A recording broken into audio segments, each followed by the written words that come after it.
जय भोलेनाथ। आज की कथा में आप सभी भक्तों का हार्दिक स्वागत है। भगवान भोलेनाथ और माता पार्वती की कृपा से आपकी समस्त मनोकामनाएं पूर्ण हो। इससे पहले के अध्याय सुनने के लिए आप सभी भक्तों का बहुत बहुत आभार। और जिन भक्तों ने इससे पहले के अध्याय नहीं सुने हैं तो आज की कथा सुनने के बाद पिछले अध्याय जरूर सुन लीजिए। और अब भगवान भोलेनाथ का ध्यान करके आज की कथा का प्रारंभ करते हैं। ब्रह्मा जी कहते हैं, हे नारद, भक्तवत्सल भगवान विष्णु राजा ध्रुव का हित साधन करने के लिए ब्राह्मण का रूप धारण करके दधीची के आश्रम पर गए। वहां उन जगत गुरु श्री हरि ने शिव भक्त शिरोमणि ब्रह्मर्षि दधीची को प्रणाम करके ध्रुव के कार्य की सिद्धि के लिए उद्यत होकर उनसे यह बात कही। श्री हरि विष्णु बोले, भगवान शिव की आराधना में तत्पर रहने वाले अविनाशी ब्रह्मर्षि दधीची, मैं तुमसे एक वर मांगता हूँ, उसे तुम मुझे दे दो। ध्रुव के कार्य की सिद्धि चाहने वाले देवाधिदेव श्रीहरि के इस प्रकार याचना करने पर शैव शिरोमणि दधीची ने शीघ्र ही भगवान विष्णु से इस प्रकार कहा। दधीची बोले, हे ब्रह्मन, आप क्या चाहते हैं यह मुझे ज्ञात हो गया है। आप ध्रुव का काम बनाने के लिए साक्षात भगवान श्रीहरि विष्णु ही ब्राह्मण का रूप धारण करके यहाँ आए हैं। इसमें संदेह नहीं है कि आप पूरे मायावी हैं, किंतु हे देवेश, हे जनार्दन, मुझे भगवान रुद्र की कृपा से भूत भविष्य और वर्तमान तीनों कालों का ज्ञान सदा ही बना रहता है। हे सुव्रत, मैं आपको जानता हूँ, आप पापहारी श्री हरि एवं विष्णु हैं। यह ब्राह्मण का वेश छोड़िए, दुष्ट बुद्धि वाले राजा ध्रुव ने आपकी आराधना की है, इसलिए आप यहाँ पधारे हैं। हे भगवान, हे हरे, आपकी भक्तवत्सलता को मैं भी जानता हूँ, यह छल छोड़िए, अपने रूप को ग्रहण कीजिए और भगवान शंकर के स्मरण में मन लगाइए। मैं भगवान शंकर की आराधना में लगा रहता हूँ। ऐसी दशा में भी यदि मुझसे किसी को भय हो तो आप उसे यत्नपूर्वक सत्य की शपथ के साथ कहिए। मेरा मन शिव के स्मरण में ही लगा रहता है, मैं कभी झूठ नहीं बोलता। इस संसार में किसी देवता या दैत्य से भी मुझे कोई भय नहीं होता। श्री हरि विष्णु बोले, उत्तम व्रत का पालन करने वाले दधीची, तुम्हारा भय सर्वथा नष्ट ही है, क्योंकि तुम शिव की आराधना में तत्पर रहते हो, इसलिए सर्वज्ञ हो। परंतु मेरे कहने से तुम एक बार अपने प्रतिद्वंदी राजा ध्रुव से जाकर कह दो कि राजेंद्र, मैं तुमसे डरता हूँ। भगवान विष्णु का यह वचन सुनकर भी शैव शिरोमणि महामुनि दधीची निर्भय ही रहे और हंसकर बोले। दधीची ने कहा, मैं देवाधिदेव पिनाकपाणी भगवान शंभु के प्रसाद से कहीं कभी किसी से और किंचित मात्र भी नहीं डरता, और मैं सदा ही निर्भय रहता हूँ। इस पर श्री हरि ने मुनि को दबाने की चेष्टा की। देवताओं ने भी उनका साथ दिया, किंतु उन सबके सभी अस्त्र कुंठित हो गए। तदनंतर भगवान श्री विष्णु ने अगणित गणों की सृष्टि की, परंतु महर्षि ने उनको भी भस्म कर दिया। तब भगवान श्री हरि ने अपनी अनंत विष्णु मूर्ति प्रकट की। यह सब देखकर च्यवन कुमार ने वहां जगदीश्वर भगवान विष्णु से कहा। दधीची बोले, हे महाबाहो, माया को त्याग दीजिए, विचार करने से यह प्रतिभास मात्र प्रतीत होती है। हे माधव, मैंने सहस्त्रों दुर्विज्ञेय वस्तुओं को जान लिया है। आप मुझ में अपने सहित संपूर्ण जगत को देखिए। निरालस्य होकर मुझ में ब्रह्मा एवं रुद्र का भी दर्शन कीजिए। मैं आपको दिव्य दृष्टि देता हूँ। ऐसा कहकर भगवान शिव के तेज से पूर्ण शरीर वाले च्यवन कुमार दधीची मुनि ने अपनी देह में समस्त ब्रह्मांड का दर्शन कराया। तब भगवान विष्णु ने उन पर पुनः कोप करना चाहा। इतने में ही मेरे साथ राजा ध्रुव वहां आ पहुंचे। मैंने निश्चेष्ट खड़े हुए भगवान पद्मनाभ को तथा देवताओं को क्रोध करने से रोका। मेरी बात सुनकर इन लोगों ने ब्राह्मण दधीची को परास्त नहीं किया। श्रीहरि उनके पास गए और उन्होंने मुनि को प्रणाम किया। तदनंतर ध्रुव अत्यंत दीन हो उन मुनीश्वर दधीची के निकट गए और उन्हें प्रणाम करके प्रार्थना करने लगे। ध्रुव बोले, हे मुनिश्रेष्ठ, हे शिवभक्त, हे शिरोमणि, मुझ पर प्रसन्न होइए।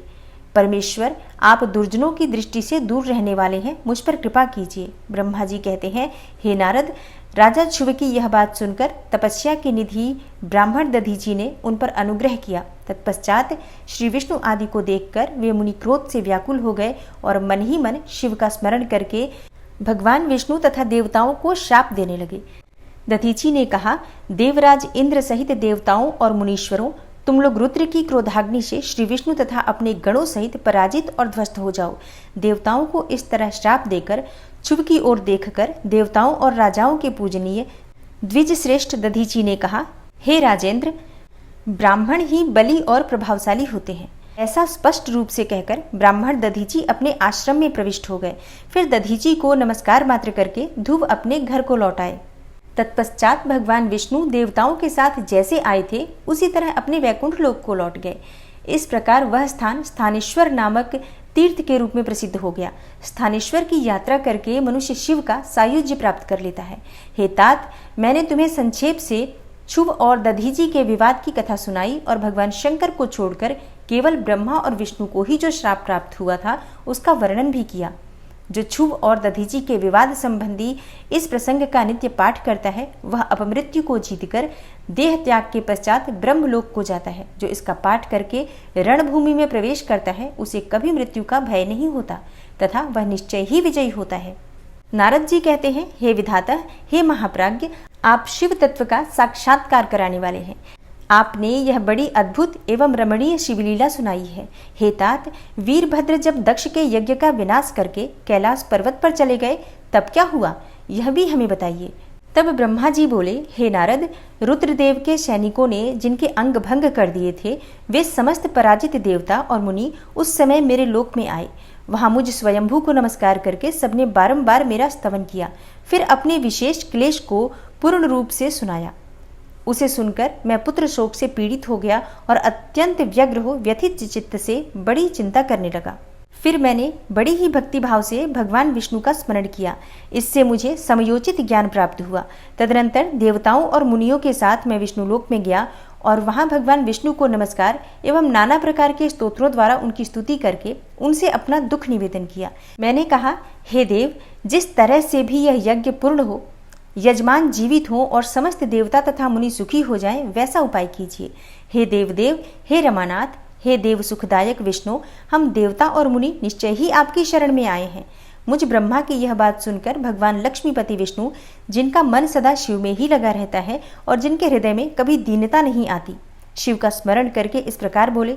श्री हरि विष्णु ने कहा, देवताओं, परम समर्थ तेजस्वी पुरुष से कोई अपराध बन जाए तो भी उसके बदले में अपराध करने वाले मनुष्यों के लिए वह अपराध मंगलकारी नहीं हो सकता। हे विधाता, समस्त देवता परमेश्वर शिव के अपराधी हैं, क्योंकि इन्होंने भगवान शंभु को यज्ञ का भाग नहीं दिया। अब तुम सब लोग शुद्ध हृदय से शीघ्र ही प्रसन्न होने वाले उन भगवान शिव के पैर पकड़कर उन्हें प्रसन्न करो, उनसे क्षमा मांगो। जिन भगवान के कुपित होने पर यह सारा जगत नष्ट हो जाता है तथा जिनके शासन से लोकपालों सहित यज्ञ का जीवन शीघ्र ही समाप्त हो जाता है, वे भगवान महादेव इस समय अपनी प्राण वल्लभा सती से बिछुड़ गए हैं तथा अत्यंत दुरात्मा दक्ष ने अपने दुर्वचन रूपी बाणों से उनके हृदय को पहले से ही घायल कर दिया है। अतः तुम लोग शीघ्र ही जाकर उनसे अपने अपराधों के लिए क्षमा मांगो। हे विधे, उन्हें शांत करने का केवल यही सबसे बड़ा उपाय है। मैं समझता हूँ ऐसा करने से भगवान शंकर को संतोष होगा। यह मैंने सच्ची बात कही है। हे ब्रह्मन, मैं भी तुम सब लोगों के साथ शिव के निवास स्थान पर चलूंगा और उनसे क्षमा मांगूंगा। तब देवता आदि सहित मुझ ब्रह्मा को इस प्रकार आदेश देकर श्री हरि ने देवगणों के साथ कैलाश पर्वत पर जाने का विचार किया। तदनंतर देवता, मुनि और प्रजापति आदि जिनके स्वरूप ही हैं, वे श्रीहरि उन सबको साथ ले अपने वैकुंठ धाम से भगवान शिव के उस शुभ निवास गिरिश्रेष्ठ कैलाश को गए। कैलाश भगवान शिव को सदा ही अत्यंत प्रिय है। मनुष्यों से भिन्न किन्नर, अप्सराएं और योग सिद्ध महात्मा पुरुष उसका भली भांति सेवन करते हैं तथा वह पर्वत बहुत ही ऊंचा है। उसके निकट रुद्रदेव के मित्र कुबेर की अलका नामक महादिव्य एवं रमणीय पुरी है, जिसे सब देवताओं ने देखा। उस पुरी के पास ही सौगंधिक वन भी देवताओं की दृष्टि में आया, जो सब प्रकार के वृक्षों से हरा भरा एवं दिव्य था। उसके भीतर सर्वत्र सुगंध फैलाने वाले सौगंधिक नामक कमल खिले हुए थे। उसके बाहरी भाग में नंदा और अलकनंदा, ये दो अत्यंत पावन दिव्य सरिताएं बहती हैं, जो दर्शन मात्र से प्राणियों के पाप हर लेती हैं। यक्षराज कुबेर की अलकापुरी और सौगंधिक वन को पीछे छोड़कर आगे बढ़ते हुए देवताओं ने थोड़ी ही दूर पर भगवान शंकर जी के वट वृक्ष को देखा। उसने चारों ओर अपनी अविचल छाया फैला रखी थी। वह वृक्ष 100 योजन ऊंचा था और उसकी शाखाएं 75 योजन तक फैली हुई थी। उस पर कोई घोंसला नहीं था और ग्रीष्म का ताप तो उससे सदा दूर ही रहता था। बड़े पुण्यात्मा पुरुषों को ही उसका दर्शन हो सकता है। वह परम रमणीय और अत्यंत पावन है। यह दिव्य वृक्ष भगवान शंभु का योग स्थल है, योगियों के द्वारा सेव्य और परम उत्तम है। मुमुक्षुओं के आश्रयभूत उस महायोगमय वटवृक्ष के नीचे विष्णु आदि सब देवताओं ने भगवान शंकर को विराजमान देखा। मेरे पुत्र महासिद्ध सनकादि, जो सदा शिव भक्ति में तत्पर रहने वाले हैं और बहुत शांत हैं, बड़ी प्रसन्नता के साथ उनकी सेवा में बैठे थे। भगवान शिव का श्री विग्रह परम शांत दिखाई देता था। उनके सखा कुबेर जो गुह्यकों और राक्षसों के स्वामी हैं, अपने सेवक गणों तथा कुटुंबी जनों के साथ सदा विशेष रूप से उनकी सेवा किया करते हैं। वे परमेश्वर शिव उस समय तपस्वी जनों को परम प्रिय लगने वाला सुंदर रूप धारण किए बैठे थे। भस्म आदि से उनके अंगों की बड़ी शोभा हो रही थी। भगवान शिव अपने वत्सल स्वभाव के कारण सारे संसार के सुहृद हैं। हे नारद, उस दिन वे एक कुशा आसन पर बैठे हुए थे। उन सब संतों के सुनते हुए तुम्हारे प्रश्न करने पर तुम्हें उत्तम ज्ञान का उपदेश दे रहे थे। वे बायां चरण अपनी दाईं जांघ पर और बायां हाथ अपने बाएं घुटने पर रखे, कलाई में रुद्राक्ष की माला डाले, सुंदर तर्क मुद्रा से विराजमान थे। इस रूप में भगवान शिव का दर्शन करके उस समय विष्णु आदि सब देवताओं ने दोनों हाथ जोड़ मस्तक झुकाकर तुरंत उनके चरणों में प्रणाम किया। मेरे साथ भगवान विष्णु को आया देख सत्पुरुषों के आश्रयदाता भगवान रुद्र उठकर खड़े हो गए और उन्होंने सिर झुकाकर उन्हें प्रणाम भी किया। फिर विष्णु आदि सब देवताओं ने जब भगवान शिव को प्रणाम कर लिया तब उन्होंने मुझे नमस्कार किया। ठीक उसी तरह जैसे लोगों को उत्तम गति प्रदान करने वाले भगवान विष्णु प्रजापति कश्यप को प्रणाम करते हैं। तत्पश्चात देवताओं, सिद्धों, गणाधीशों और महर्षियों से नमस्कृत तथा स्वयं भी श्री विष्णु एवं मुझको नमस्कार करने वाले भगवान शिव ने श्री हरि से आदर पूर्वक वार्तालाप आरंभ किया। देवताओं द्वारा भगवान शिव की स्तुति, भगवान शिव का देवता आदि के अंगों के ठीक होने और दक्ष के जीवित होने का वरदान देना, श्रीहरि आदि के साथ यज्ञ मंडप में पधारकर शिव का दक्ष को जीवित करना तथा दक्ष और विष्णु आदि के द्वारा उनकी स्तुति करना।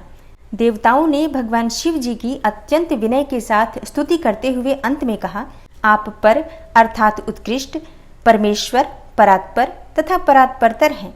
आप सर्वव्यापी विश्वमूर्ति महेश्वर को नमस्कार है। आप विष्णु कलत्र, विष्णु क्षेत्र, भानु, भैरव, शरणागत वत्सल, त्रयंबक तथा विहरणशील हैं और आप ही मृत्युंजय हैं। शोक भी आपका ही रूप है। आप त्रिगुण एवं गुणात्मा हैं। चंद्रमा, सूर्य और अग्नि आपके ही नेत्र हैं। आप सबके कारण तथा धर्म मर्यादा स्वरूप हैं। आपको नमस्कार है। आपने अपने ही तेज से संपूर्ण जगत को व्याप्त कर रखा है। आप निर्विकार, प्रकाशपूर्ण, चिदानंद स्वरूप और पर ब्रह्म परमात्मा है। हे महेश्वर, ब्रह्मा, विष्णु, इंद्र और चंद्र आदि समस्त देवता तथा मुनि आपसे ही उत्पन्न हुए हैं। चूंकि आप अपने शरीर को 8 भागों में विभक्त करके समस्त संसार का पोषण करते हैं, इसलिए अष्टमूर्ति कहलाते हैं। आप ही सबके आदि कारण हैं, करुणा में ईश्वर हैं। आपके भय से यह वायु चलती है। आपके भय से अग्नि जलाने का काम करती है। आपके भय से सूर्य तपता है और आपके ही भय से मृत्यु सब ओर दौड़ती फिरती है। हे दया सिंधु, हे महेशान, हे परमेश्वर, प्रसन्न होइए। हम नष्ट और अचेत हो रहे हैं, अतः सदा ही हमारी रक्षा कीजिए, रक्षा कीजिए। हे नाथ, करुणानिधे, हे शंभो, आपने अब तक नाना प्रकार की आपत्तियों से जिस तरह हमें सदा सुरक्षित रखा है, उसी तरह आज भी आप हमारी रक्षा कीजिए। हे नाथ, हे दुर्गेश, आप शीघ्र ही कृपा करके इस अपूर्ण यज्ञ का और प्रजापति दक्ष का भी उद्धार कीजिए। भग को अपनी आंखें मिल जाएं, यजमान दक्ष जीवित हो जाएं, पुषा के दांत जम जाएं और भृगु की दाढ़ी मूछ पहले जैसी हो जाए। हे शंकर, आयुधों और पत्थरों की वर्षा से जिनके अंग भंग हो गए हैं, उन देवता आदि पर आप सर्वथा अनुग्रह करें, जिससे पूर्णतः आरोग्य लाभ हो। हे नाथ, यज्ञ कर्म पूर्ण होने पर जो कुछ शेष रहे वह सब आपका पूरा पूरा भाग हो, उसमें और कोई हस्तक्षेप न करे। हे रुद्रदेव, आपके भाग से ही यज्ञ पूर्ण हो, अन्यथा नहीं। ऐसा कहकर मुझ ब्रह्मा के साथ सभी देवता अपराध क्षमा कराने के लिए उद्यत हो हाथ जोड़ भूमि पर दंड के समान पड़ गए। ब्रह्मा जी कहते हैं, हे नारद, मुझ ब्रह्मा, लोकपाल, प्रजापति तथा मुनियों सहित श्रीपति विष्णु के अनुनय विनय करने पर परमेश्वर शिव प्रसन्न हो गए। देवताओं को आश्वासन देकर हंसकर उन पर अनुग्रह करते हुए करुणानिधान परमेश्वर शिव ने कहा, श्री महादेव जी बोले, सुरश्रेष्ठ ब्रह्मा और विष्णुदेव, आप दोनों सावधान होकर मेरी बात सुने। मैं सच्ची बात कहता हूँ। हे तात, आप दोनों की सभी बातों को मैंने सदा ही माना है। दक्ष के यज्ञ का यह विध्वंस मैंने नहीं किया है।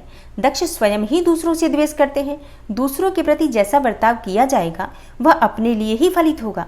अतः ऐसा कर्म कभी नहीं करना चाहिए जो दूसरों को कष्ट देने वाला हो। दक्ष का मस्तक जल गया है, इसलिए इनके सिर के स्थान में बकरे का सिर जोड़ दिया जाए। भग देवता मित्र की आंख से अपने यज्ञ भाग को देखें। हे तात, पुषा नामक देवता जिनके दांत टूट गए हैं, यजमान के दांतों से भली भांति पिसे गए यज्ञान्न का भक्षण करें। यह मैंने सच्ची बात बताई है। मेरा विरोध करने वाले भृगु की दाढ़ी के स्थान में बकरे की दाढ़ी लगा दी जाए। शेष सभी देवताओं के जिन्होंने मुझे यज्ञ भाग के रूप में यज्ञ की अवशिष्ट वस्तुएं दी हैं, सारे अंग पहले की भांति ठीक हो जाए। अध्वर्यु आदि याज्ञिकों में से जिनकी भुजाएं टूट गई हैं, वे अश्विनी कुमार की भुजाओं में से, और जिनके हाथ नष्ट हो गए हैं, वे पुषा के हाथों से अपने काम चलाएं। और यह मैंने आप लोगों के प्रेमवश कहा है। ब्रह्मा जी कहते हैं, हे नारद, ऐसा कहकर वेद का अनुसरण करने वाले सुर सम्राट चराचरपति दयालु परमेश्वर महादेव जी चुप हो गए। भगवान शंकर का यह भाषण सुनकर श्री विष्णु और ब्रह्मा सहित संपूर्ण देवता संतुष्ट हो उन्हें तत्काल साधुवाद देने लगे।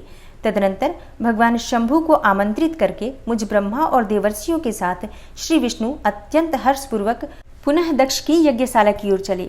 इस प्रकार उनकी प्रार्थना से भगवान विष्णु आदि देवताओं के साथ कनखल में स्थित प्रजापति दक्ष की यज्ञशाला में पधारे। उस समय रुद्रदेव ने वहां यज्ञ का और विशेषतः देवताओं तथा ऋषियों का जो वीरभद्र के द्वारा विध्वंस किया गया था उसे देखा। स्वाहा, स्वधा, पुषा, तुष्टि, धृति, सरस्वती, अन्य समस्त ऋषि और पितर, अग्नि तथा अन्यान्य बहुत से यक्ष, गंधर्व और राक्षस वहां पड़े थे।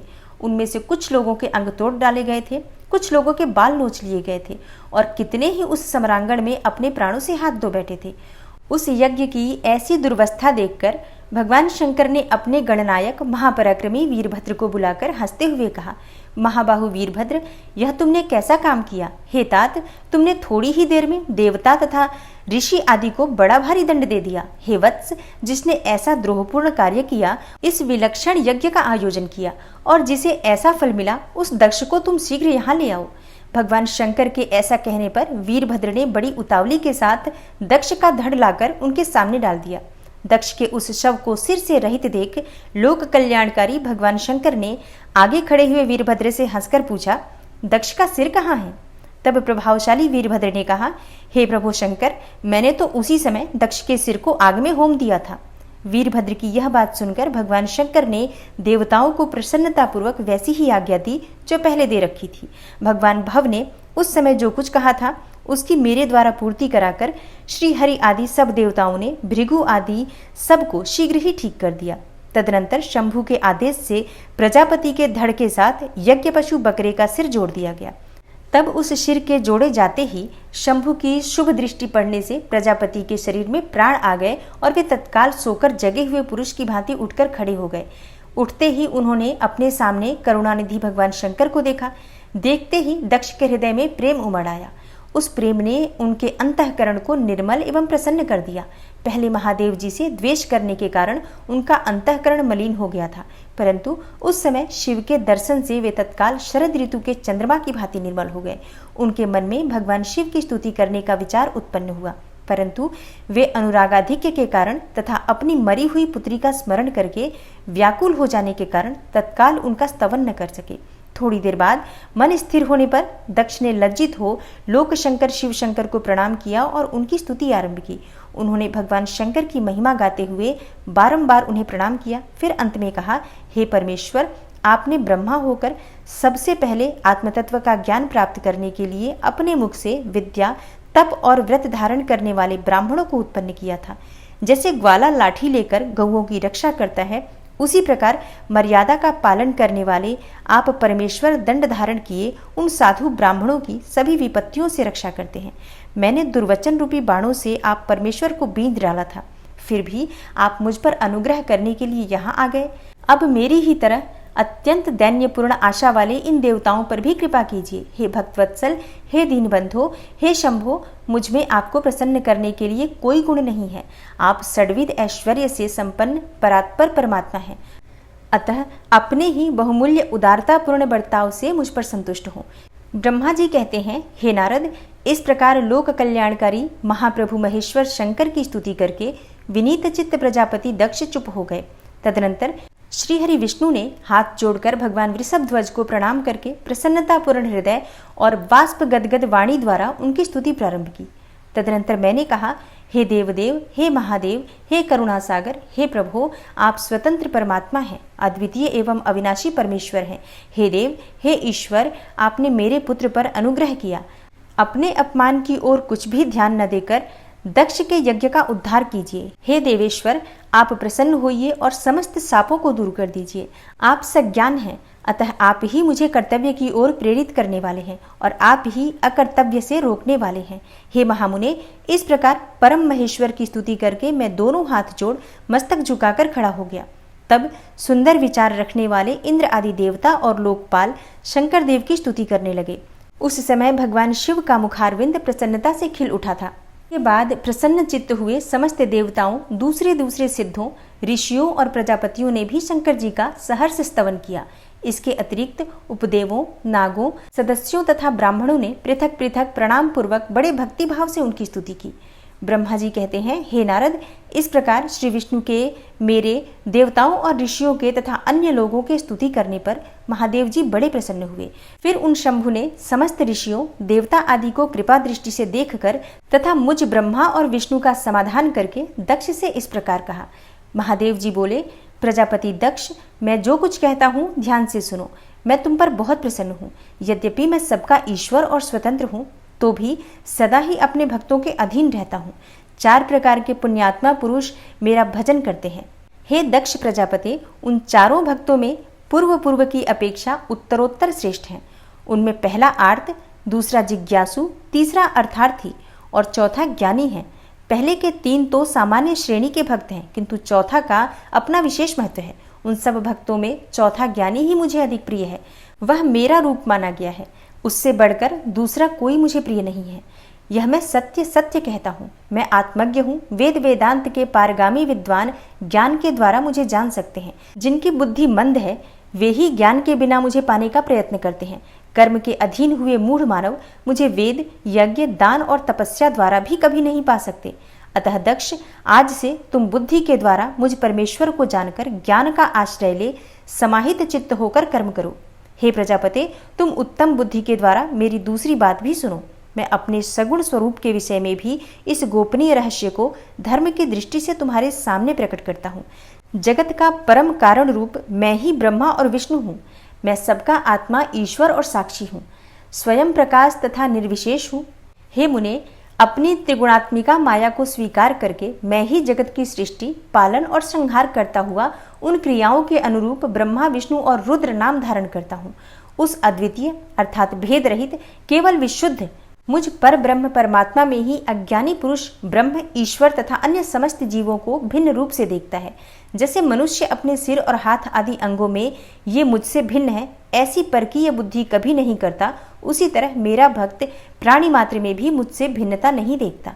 हे दक्ष, मैं, ब्रह्मा और विष्णु तीनों स्वरूपतः एक ही हैं तथा हम ही संपूर्ण जीव रूप हैं। ऐसा समझकर जो हम तीनों देवताओं में भेद नहीं देखता, वही शांति प्राप्त करता है। जो नराधम हम तीनों देवताओं में भेद बुद्धि रखता है, वह निश्चय ही जब तक चंद्रमा और तारे रहते हैं तब तक नरक में निवास करता है। हे दक्ष, यदि कोई विष्णु भक्त होकर मेरी निंदा करेगा और मेरा भक्त होकर विष्णु की निंदा करेगा, तो तुम्हें दिए हुए पूर्वोक्त सारे शाप उन्हीं दोनों को प्राप्त होंगे और निश्चय ही उन्हें तत्वज्ञान की प्राप्ति नहीं हो सकती। ब्रह्मा जी कहते हैं, हे मुने, भगवान महेश्वर के इस सुखदायक वचन को सुनकर सब देवता, मुनि आदि को उस अवसर पर बड़ा हर्ष हुआ। कुटुंब सहित दक्ष बड़ी प्रसन्नता के साथ शिव भक्ति में तत्पर हो गया। वे देवता आदि भी शिव को ही सर्वेश्वर जानकर भगवान शिव के भजन में लग गए। जिसने जिस प्रकार परमात्मा शंभु की स्तुति की थी, उसे उसी प्रकार संतुष्ट चित्त हुए शंभु ने वर दिया। हे मुने, तदनंतर भगवान शिव की आज्ञा पाकर प्रसन्न चित्त हुए शिव भक्त दक्ष ने शिव के ही अनुग्रह से अपना यज्ञ पूरा किया। उन्होंने देवताओं को तो यज्ञ भाग दिए ही, शिव को भी पूर्ण भाग दिया, साथ ही ब्राह्मणों को दान दिया। इस तरह उन्हें शंभु का अनुग्रह प्राप्त हुआ। इस प्रकार महादेव जी के उस महान कर्म का विधि पूर्वक वर्णन किया गया। प्रजापति ने ऋत्विजों के सहयोग से उस यज्ञ कर्म को विधिवत समाप्त किया। हे मुनीश्वर, इस प्रकार पर ब्रह्म स्वरूप शंकर के प्रसाद से वह दक्ष का यज्ञ पूरा हुआ। तदनंतर सब देवता और ऋषि संतुष्ट होकर भगवान शिव के यश का वर्णन करते हुए अपने अपने स्थान को चले गए। दूसरे लोग भी उस समय वहां से सुखपूर्वक विदा हो गए। मैं और श्री विष्णु भी अत्यंत प्रसन्न हो भगवान शिव के सर्व मंगलदायक श्रेयस का निरंतर गान करते हुए अपने अपने स्थान को सानंद चले आए। सत्पुरुषों के आश्रयभूत महादेव जी भी दक्ष से सम्मानित होकर प्रीति और प्रसन्नता के साथ गणों सहित अपने निवास स्थान कैलाश पर्वत को चले गए। अपने पर्वत पर आकर शंभु ने अपनी प्रिया सती का स्मरण किया और प्रधान प्रधान गणों से उनकी कथा कही। इस प्रकार दक्ष कन्या सती यज्ञ में अपने शरीर को त्याग कर फिर हिमालय की पत्नी मैना के गर्भ से उत्पन्न हुई। यह बात प्रसिद्ध है। फिर वहां तपस्या करके गौरी शिवा ने भगवान शिव का पति रूप में वर्ण किया। वे उनके वामांग में स्थान पाकर अद्भुत लीलाएं करने लगी। हे नारद, इस तरह मैंने तुमसे सती के परम अद्भुत दिव्य चरित्र का वर्णन किया है, जो भोग और मोक्ष को देने वाला तथा संपूर्ण कामनाओं को पूर्ण करने वाला है। यह उपाख्यान पाप को दूर करने वाला, पवित्र एवं परम पावन है। स्वर्ग, यश तथा आयु को देने वाला तथा पुत्र पौत्र रूप फल प्रदान करने वाला है। हे तात, जो भक्तिमान पुरुष भक्ति भाव से लोगों को यह कथा सुनाता है, वह इस लोक में संपूर्ण कर्मों का फल पाकर परलोक में परम गति को प्राप्त कर लेता है। शिव महापुराण में आज से आप सुनेंगे रुद्र संहिता के तृतीय खंड का प्रारंभ, यानी कि पार्वती खंड आज से प्रारंभ होता है।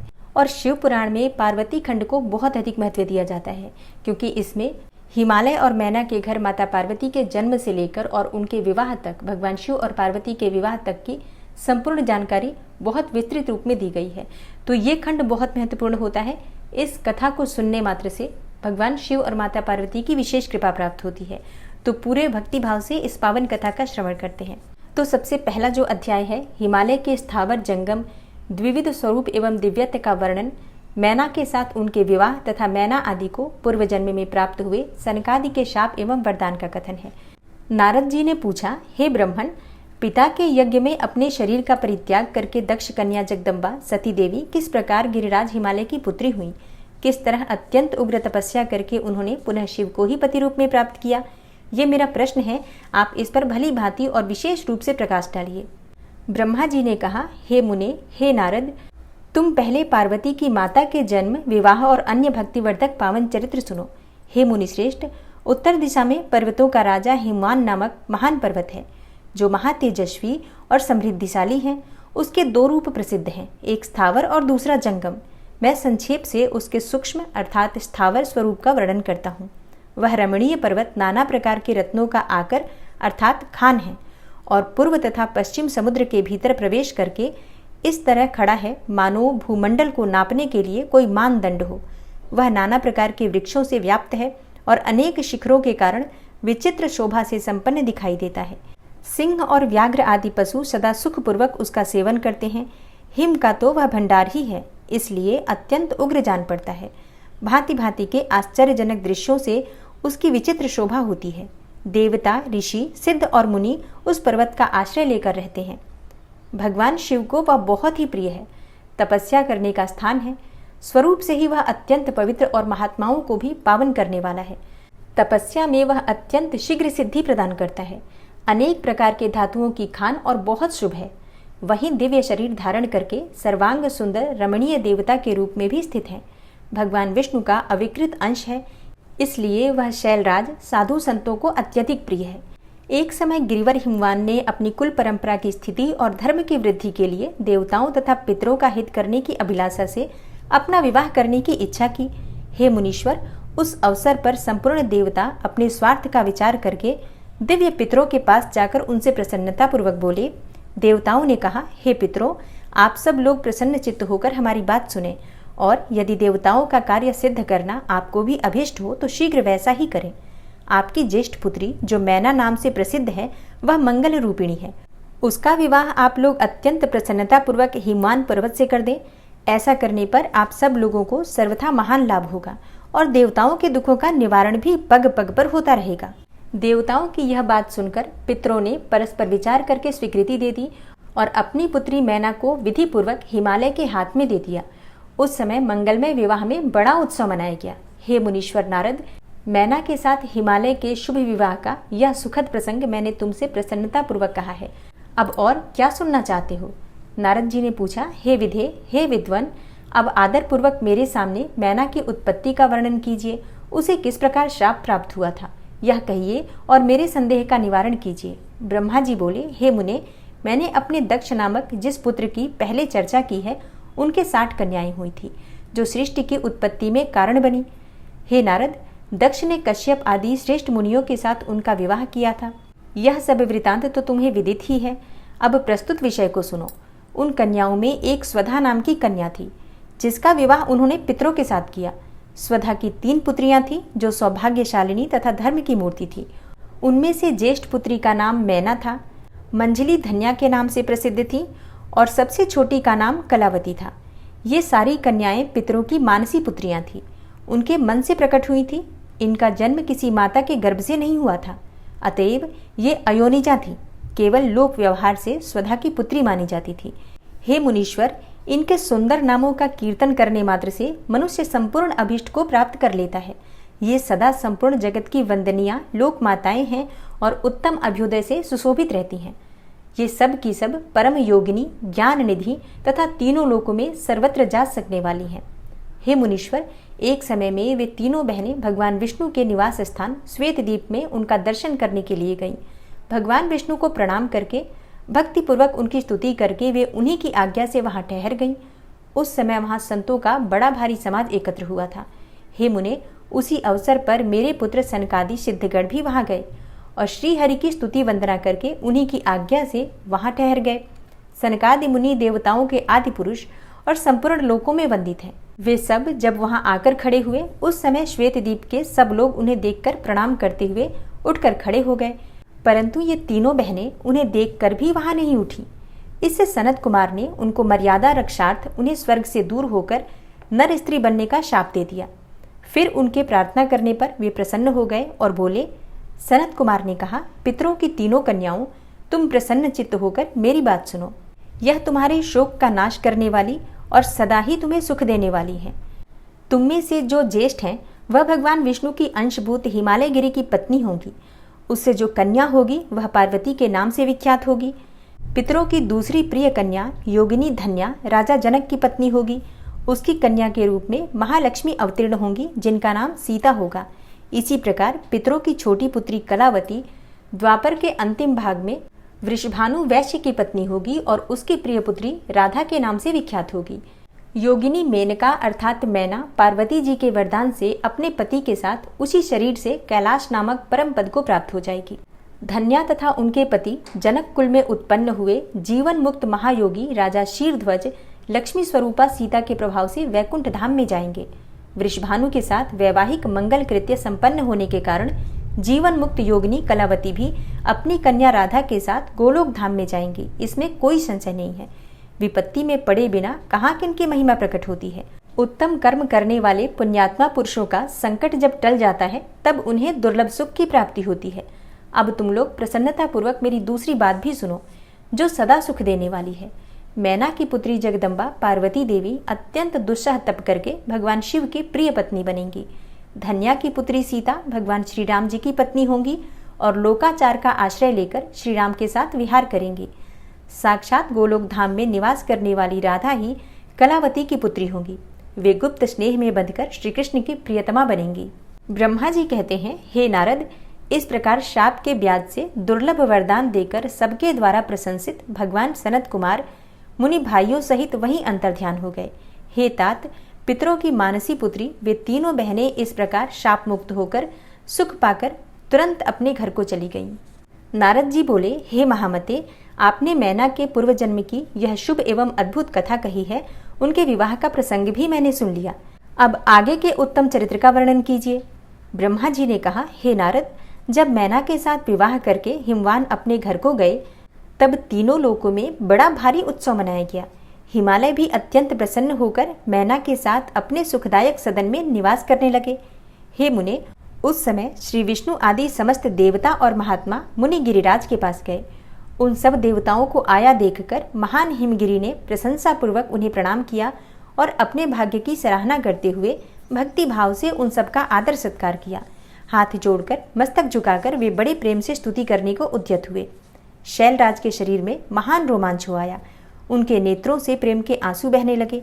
हे मुने, हिमशैल ने प्रसन्न मन से अत्यंत प्रेम पूर्वक सबको प्रणाम किया और विनीत भाव से खड़े होकर श्री विष्णु आदि देवताओं से कहा। गिरिराज हिमाचल बोले, आज मेरा जन्म सफल हो गया। मेरी बड़ी भारी तपस्या सफल हुई। आज मेरा ज्ञान सफल हुआ और आज मेरी सारी क्रियाएं सफल हो गई। आज मैं धन्य हुआ। मेरी सारी भूमि धन्य हुई। मेरा कुल धन्य हुआ। मेरी स्त्री तथा मेरा सब कुछ धन्य हो गया, इसमें कोई संशय नहीं है, क्योंकि आप सब महान देवता एक साथ मिलकर एक ही समय यहाँ पधारे हैं। मुझे अपना सेवक समझकर प्रसन्नतापूर्वक उचित कार्य के लिए आज्ञा दें। हिमगिरी का यह वचन सुनकर वे सब देवता बड़े प्रसन्न हुए और अपने कार्य की सिद्धि मनाते हुए बोले। देवताओं ने कहा, हे महाप्राज्ञ, हे हिमाचल, हमारा हितकारक वचन सुनो। हम सब लोग जिस काम के लिए यहाँ आए हैं उसे प्रसन्नतापूर्वक बता रहे हैं।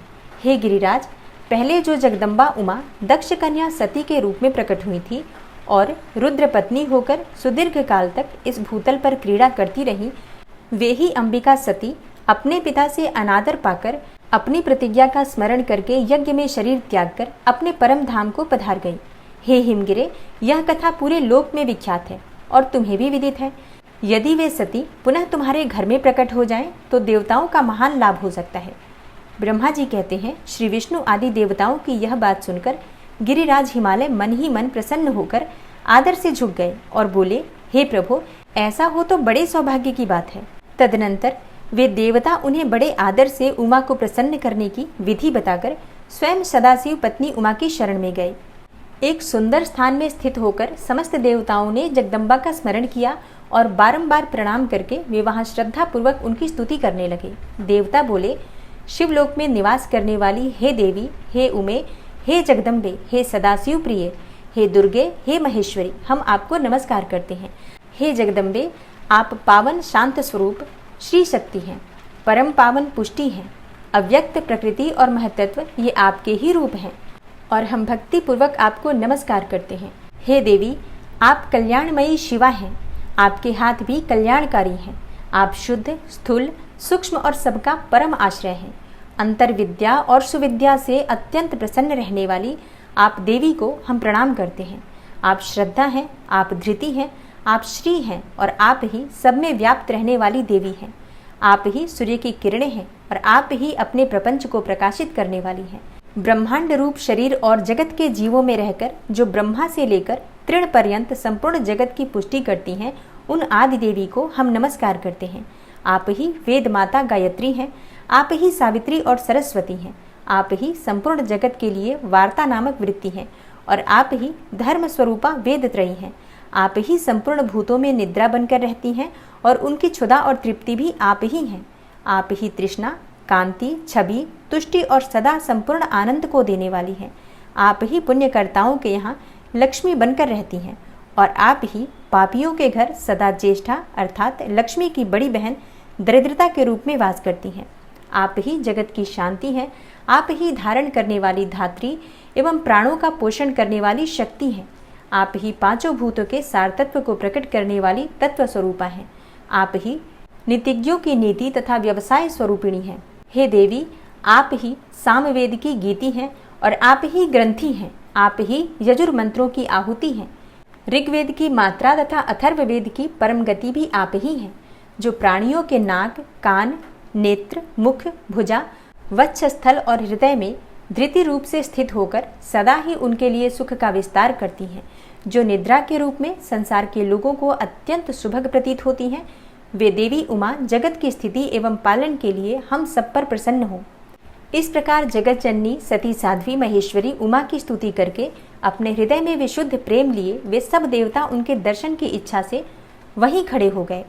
ब्रह्मा जी कहते हैं, हे नारद, देवताओं के इस प्रकार स्तुति करने पर दुर्गम पीड़ा का नाश करने वाली जगत जननी देवी दुर्गा उनके सामने प्रकट हुई। वे परम अद्भुत दिव्य रत्नमय रथ पर बैठी थी। उस श्रेष्ठ रथ में घुंघरू लगे हुए थे और मुलायम बिस्तर बिछे हुए थे। उनके श्री विग्रह का एक एक अंग करोड़ों सूर्यों से भी अधिक प्रकाशमान और रमणीय था। ऐसे अवयवों से वे अत्यंत उद्भासित हो रही थी। सब ओर फैली हुई अपनी तेजो राशि के मध्य भाग में वे विराजमान थी। उनका रूप बहुत ही सुंदर था और उनकी छवि की कहीं तुलना ही नहीं थी। सदाशिव के साथ विलास करने वाली उन महामाया की किसी के साथ समानता नहीं थी। शिवलोक में निवास करने वाली वे देवी त्रिविध चिन्मय गुणों से युक्त थी। प्राकृत गुणों का अभाव होने से उन्हें निर्गुणा कहा जाता है। वे नित्य रूपा हैं। वे दुष्टों पर प्रचंड कोप करने के कारण चंडी कहलाती हैं, परंतु स्वरूप से शिवा अर्थात कल्याणमयी हैं। सबकी संपूर्ण पीड़ाओं का नाश करने वाली तथा संपूर्ण जगत की माता है। वे ही प्रलय काल में महानिद्रा होकर सबको अपने अंक में सुला लेती हैं तथा वे समस्त स्वजनों अर्थात भक्तों का संसार सागर से उद्धार कर देती हैं। हे मुने, शिवा देवी की तेजो राशि के प्रभाव से देवता उन्हें अच्छी तरह देख भी नहीं पा रहे थे। तब उनके दर्शन की अभिलाषा से देवताओं ने फिर उनका स्तवन किया। तदनंतर दर्शन की इच्छा रखने वाले विष्णु आदि सब देवता उन जगदम्बा की कृपा पाकर वहां उनका सुस्पष्ट दर्शन कर सके। इसके बाद देवता बोले, हे अंबिके, हे महादेवी, हम सदा ही आपके दास हैं। आप प्रसन्नतापूर्वक हमारा निवेदन सुने। पहले आप दक्ष की पुत्री रूप से अवतीर्ण होकर लोक में रुद्रदेव की वल्लभा हुई थी। उस समय आपने ब्रह्मा जी के तथा दूसरे देवताओं के महान दुख का निवारण किया था। तदनंतर पिता से अनादर पाकर अपनी की हुई प्रतिज्ञा के अनुसार आपने शरीर को त्याग दिया और स्वधाम में पधार आई। इससे भगवान हर को भी बड़ा दुख हुआ। हे महेश्वरी, आपके चले आने से देवताओं का कार्य पूरा नहीं हुआ, अतः हम देवता और मुनि व्याकुल होकर आपकी शरण में आए हैं। हे महेशानी, हे शिवे, आप देवताओं का मनोरथ पूर्ण करें जिससे सनत कुमार का वचन सफल हो। हे देवी, आप भूतल पर अवतीर्ण होकर पुनः रुद्रदेव की पत्नी होइए और यथा योग्य ऐसी लीला कीजिए जिससे देवताओं को सुख की प्राप्ति हो। हे देवी, इससे कैलाश पर्वत पर निवास करने वाले रुद्रदेव भी सुखी होंगे। हे देवी, आप ऐसी कृपा करें जिससे सब सुखी हों और सबका सारा दुख नष्ट हो जाए।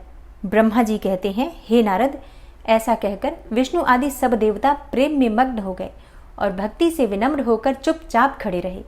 देवताओं की यह स्तुति सुनकर शिवा देवी को बड़ी प्रसन्नता हुई। उसके हेतु का विचार करके अपने प्रभु शिव का स्मरण करती हुई भक्त वत्सला दयामयी उमा देवी उस समय विष्णु आदि देवताओं को संबोधित करके हंसकर बोली। उमा ने कहा, हे हरे, हे विधे और हे देवताओं तथा मुनियों, तुम सब लोग अपने मन से व्यथा को निकाल दो और मेरी बात सुनो। मैं तुम पर बहुत प्रसन्न हूँ, इसमें कोई संशय नहीं है। सब लोग अपने अपने स्थान को जाओ और चिरकाल तक सुखी रहो। मैं अवतार लेकर मैना की पुत्री होकर उन्हें सुख दूंगी और रुद्रदेव की पत्नी हो जाऊंगी। यह मेरा अत्यंत गुप्त मत है। भगवान शिव की लीला अद्भुत है, वह ज्ञानियों को भी मोह में डालने वाली है। हे देवताओं, उस यज्ञ में जाकर पिता के द्वारा अपने स्वामी का अनादर देखकर जब से मैंने दक्ष जनित शरीर को त्याग दिया है, तभी से वे मेरे स्वामी कालाग्नि रुद्रदेव तत्काल दिगंबर हो गए। वे मेरी ही चिंता में डूबे रहते हैं। उनके मन में यह विचार उठा करता है कि धर्म को जानने वाली सती मेरा रोष देखकर पिता के यज्ञ में गई और वहां मेरा अनादर देखकर मुझ में प्रेम होने के कारण उसने अपना शरीर त्याग दिया।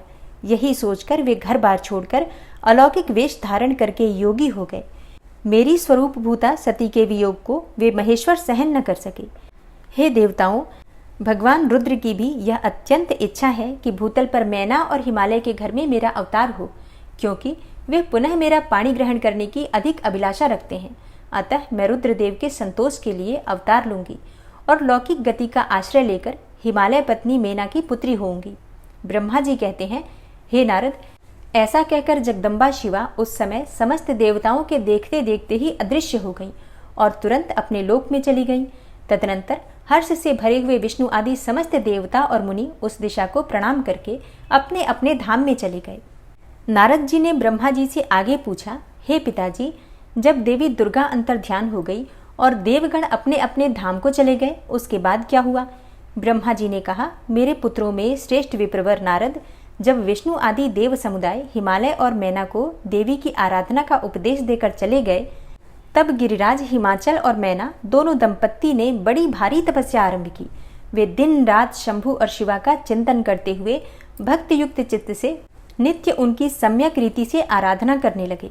हिमवान की पत्नी मैना बड़ी प्रसन्नता से शिव सहित शिवा देवी की पूजा करने लगी। वे उन्हीं के संतोष के लिए सदा ब्राह्मणों को दान देती रहती थी। मन में संतान की कामना लेकर मैना चैत्र मास के आरंभ से लेकर 27 वर्षों तक प्रतिदिन तत्परता पूर्वक शिवा देवी की पूजा और आराधना में लगी रहीं।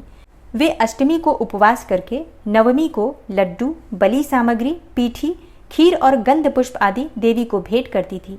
गंगा के किनारे औषधि प्रस्थ में उमा की मिट्टी की मूर्ति बनाकर नाना प्रकार की वस्तुएं समर्पित करके उसकी पूजा करती थी। मैना देवी कभी निराहार रहती, कभी व्रत के नियमों का पालन करती, कभी जल पीकर रहती और कभी हवा पीकर ही रह जाती थी। विशुद्ध तेज से दमकती हुई दीप्तिमती मैना ने प्रेम पूर्वक शिवा में चित्त लगाए 27 वर्ष तक व्यतीत कर दिए। 27 वर्ष पूरे होने पर जगन्मयी शंकर कामिनी जगदम्बा उमा अत्यंत प्रसन्न हुई। मैना की उत्तम भक्ति से संतुष्ट होकर वे परमेश्वरी देवी उन पर अनुग्रह करने के लिए उनके सामने प्रकट हुई। तेजोमंडल के बीच में विराजमान तथा दिव्य अवयवों से संयुक्त उमा देवी प्रत्यक्ष दर्शन देकर मैना से हंसती हुई बोली। देवी ने कहा, गिरिराज हिमालय की रानी महासाध्वी मैना, मैं तुम्हारी तपस्याओं से बहुत प्रसन्न हूँ। तुम्हारे मन में जो अभिलाषा हो उसे कहो। हे मैना, तुमने तपस्या, व्रत और समाधि के द्वारा जिस जिस वस्तु के लिए प्रार्थना की है वह सब मैं तुम्हें दूंगी। तब मैना ने प्रत्यक्ष प्रकट हुई कालिका देवी को देखकर प्रणाम किया और इस प्रकार कहा। मैना बोली, हे देवी, इस समय मुझे आपके रूप का प्रत्यक्ष दर्शन हुआ है, अतः मैं आपकी स्तुति करना चाहती हूँ। हे कालिके, इसके लिए आप प्रसन्न हो। ब्रह्मा जी कहते हैं, हे नारद, मैना के ऐसा कहने पर सर्वमोहिनी कालिका देवी ने मन में अत्यंत प्रसन्न होकर अपनी दोनों बाहों से खींचकर मैना को हृदय से लगा लिया। इससे उन्हें तत्काल महाज्ञान की प्राप्ति हो गई। फिर तो मैना देवी प्रिय वचनों द्वारा भक्ति भाव से अपने सामने खड़ी हुई कालिका की स्तुति करने लगी। मैना बोली, जो महामाया जगत को धारण करने वाली चंडिका, लोकधारिणी तथा संपूर्ण मनोवांछित पदार्थों को देने वाली है, उन महादेवी को मैं प्रणाम करती हूँ। जो नित्य आनंद प्रदान करने वाली माया, योग निद्रा, जगज्जननी तथा सुंदर कमलों की माला से अलंकृत हैं, उन नित्य सिद्धा उमा देवी को मैं नमस्कार करती हूँ। जो सबकी मातामही, नित्य आनंदमयी, भक्तों के शोक का नाश करने वाली तथा कल्प पर्यंत नारियों एवं प्राणियों की बुद्धि रूपिणी हैं, उन देवी को मैं बारंबार प्रणाम करती हूँ। हे देवी, आप यतियों के अज्ञानमय बंधन के नाश की हेतुभूता ब्रह्म विद्या हैं। फिर मुझ जैसी नारियां आपके प्रभाव का क्या वर्णन कर सकती हैं। अथर्ववेद की जो हिंसा अर्थात मारण आदि का प्रयोग है वह आप ही हैं। हे देवी, आप मेरे अभिष्ट फल को सदा प्रदान कीजिए। भावहीन, आकार रहित तथा अदृश्य नित्यानित्य तन्मात्राओं से आप ही पंचभूतों के समुदाय को संयुक्त करती हैं। आप ही उनकी शाश्वत शक्ति हैं। आपका स्वरूप नित्य है। आप समय समय पर योग युक्त एवं समर्थ नारी के रूप में प्रकट होती हैं। आप ही जगत की योनि और आधार शक्ति हैं। आप ही प्राकृत तत्वों से परे नित्या प्रकृति कही गई हैं। जिसके द्वारा ब्रह्म के स्वरूप को वश में किया जाना जाता है, वह नित्या विद्या आप ही हैं। हे माता, आज आप मुझ पर प्रसन्न होइए। आप ही अग्नि के भीतर व्याप्त उग्रदाहिका शक्ति हैं। आप ही सूर्य किरणों में स्थित प्रकाशिका शक्ति हैं। चंद्रमा में जो आह्लादिका शक्ति है वह भी आप ही हैं। ऐसी आप चंडी देवी का मैं स्तवन और वंदन करती हूँ। आप स्त्रियों को बहुत प्रिय हैं। ऊर्ध्वरेता ब्रह्मचारियों की ध्येयभूता नित्या ब्रह्म शक्ति भी आप ही हैं। संपूर्ण जगत की वांछा तथा श्रीहरि की माया भी आप ही हैं। जो देवी इच्छानुसार रूप धारण करके सृष्टि पालन और संहारमयी हो उन कार्यों का संपादन करती हैं तथा ब्रह्मा, विष्णु एवं रुद्र के शरीर की भी जो हेतुभूता है वे आप ही हैं। हे देवी, आज आप मुझ पर प्रसन्न हो। आपको पुनः मेरा नमस्कार है। ब्रह्मा जी कहते हैं, हे नारद, मैना के इस प्रकार स्तुति करने पर दुर्गा कालिका ने पुनः उन मैना देवी से कहा, तुम अपना मनोवांछित वर मांग लो। हिमाचल प्रिय, तुम मुझे प्राणों के समान प्यारी हो। तुम्हारी जो भी इच्छा हो वह मांगो, उसे मैं निश्चय ही दे दूंगी। तुम्हारे लिए मुझे कुछ भी अदेय नहीं है। महेश्वरी उमा का यह अमृत के समान मधुर वचन सुनकर हिमगिरी कानिनी मैना बहुत संतुष्ट हुई और इस प्रकार बोली, हे शिवे, आपकी जय हो, जय हो। उत्कृष्ट ज्ञान वाली महेश्वरी जगदम्बिके, यदि मैं वर पाने के योग्य हूँ तो फिर आपसे श्रेष्ठ वर मांगती हूँ। हे जगदम्बे, पहले तो मुझे 100 पुत्र हों, उन सबकी बड़ी आयु हो। हे देवी, वे बल और पराक्रम से युक्त तथा रिद्धि सिद्धि से संपन्न हो। उन पुत्रों के पश्चात मेरी एक पुत्री हो जो स्वरूप और गुणों से सुशोभित होने वाली हो। वह दोनों कुलों को आनंद देने वाली तथा तीनों लोकों में पूजित हो। हे जगदम्बिके, हे शिवे, आप ही देवताओं का कार्य सिद्ध करने के लिए मेरी पुत्री तथा रुद्रदेव की पत्नी होइए और तदनुसार लीला कीजिए। ब्रह्मा जी कहते हैं, हे नारद, मेनका की यह बात सुनकर प्रसन्न हृदया देवी उमा ने उनके मनोरथ को पूर्ण करने के लिए मुस्कुरा कर कहा। देवी बोली, पहले तुम्हें 100 बलवान पुत्र प्राप्त होंगे। उनमें भी एक सबसे अधिक बलवान और प्रधान होगा जो सबसे पहले उत्पन्न होगा। तुम्हारी भक्ति से संतुष्ट होकर मैं स्वयं तुम्हारे यहाँ पुत्री के रूप में अवतीर्ण होंगी। और समस्त देवताओं से सेवित होकर उनका कार्य सिद्ध करूंगी। ऐसा कहकर जगत धात्री परमेश्वरी कालिका शिवा मैना के देखते देखते वहीं अदृश्य हो गई। ब्रह्मा जी ने कहा, हे तात, हे नारद, महेश्वरी से अभिष्ट वर पाकर मेनका को भी अपार हर्ष हुआ। उनका तपस्या जनित सारा क्लेश नष्ट हो गया। हे मुने, फिर कालक्रम से मेना के गर्भ रहा और वह प्रतिदिन बढ़ने लगा। समयानुसार उसने एक उत्तम पुत्र को उत्पन्न किया जिसका नाम मैनाक था। उसने समुद्र के साथ उत्तम मैत्री बांधी। वह अद्भुत पर्वत नागवधुओं के उपभोग का स्थल बना हुआ है। उसके समस्त अंग श्रेष्ठ हैं। हिमालय के 100 पुत्रों में वह सबसे श्रेष्ठ और महान बल पराक्रम से संपन्न है। अपने से या अपने बाद प्रकट हुए समस्त पर्वतों में एकमात्र मैनाक ही पर्वतराज के पद पर प्रतिष्ठित है। ब्रह्मा जी कहते हैं, हे नारद, तदनंतर मैना और हिमालय आदर पूर्वक देव कार्य की सिद्धि के लिए कन्या प्राप्ति के हेतु वहां जगत जननी भगवती उमा का चिंतन करने लगे, जो प्रसन्न होने पर संपूर्ण अभीष्ट वस्तुओं को देने वाली हैं। वे महेश्वरी उमा अपने पूर्ण अंश से गिरिराज हिमवान के चित्त में प्रविष्ट हुई। इससे उनके शरीर में अपूर्व एवं सुंदर प्रभा उतर आई और वे आनंद मग्न होकर अत्यंत प्रकाशित होने लगे। उस अद्भुत तेजो राशि से संपन्न महामना हिमालय अग्नि के समान अदृश्य हो गए। तत्पश्चात सुंदर कल्याणकारी समय में गिरिराज हिमालय ने अपनी प्रिया मैना के उदर में शिवा के उस परिपूर्ण अंश का आधान किया। इस तरह गिरिराज की पत्नी मैना ने हिमवान के हृदय में विराजमान करुणा निधान देवी की कृपा से सुखदायक गर्भ धारण किया। संपूर्ण जगत की निवास भूता देवी के गर्भ में आने से गिरिप्रिया मैना सदा तेजोमंडल के बीच में स्थित होकर अधिक शोभा पाने लगी।